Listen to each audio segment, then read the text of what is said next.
Fl-2015 twildu 59 tarbija permezz tal-proċess tal-IVF, 31 tifla u 28 tifel uħud minnhom minn ċikli li saru fl-2014. Dan skont rapport annwali tal-Awtorità dwar il-protezzjoni tal-Embrijuni għas-sena 2015. Rapport li tpoġġa fuq il-mejda tal-Kamra tad-Deputati mill-Ministru għas-Sahha. Ir-rapport juri kif is-sena li għaddiet f'pajjiżna sar 311 il-ċiklu tal-IVF, ammont li jfisser żieda ta' 82.9% meta mqabbel mal-2014 li dik is-sena saru biss 170 ċiklu. Id-direttur u kap eżekuttiv tal-Awtorità għall Protezzjoni tal-Embrijuni, Għaddiet, stqarret li żieda ir-riżultat ta' servizz iżjed aċċessibbli.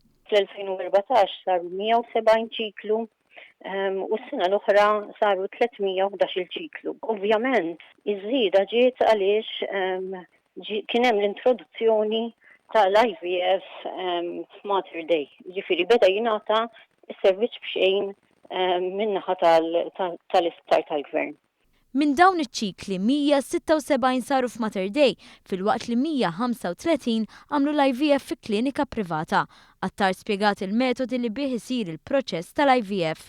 Il-metodi li jintużaw kemm fil-settur privat kif ukoll fis-settur pubbliku ġifieri f'Mother Day jintużaw żewġ metodi. Ġifieri għandek il-metodu ta' fejn jintużaw bite frisk, dak li aħna nsejħu long first cycle, li saru 230 ċiklu minnu, kif ukoll intużaw iċ-ċikli fejn jintuża bajt li jkun diġà ifriżat. It-311 il-ċiklu fisser 88 tqala u minn dawn 29 korrow, 25 weldu fil-waqt li hemm numru ta' koppji oħrajn li qed jistennew tarbija.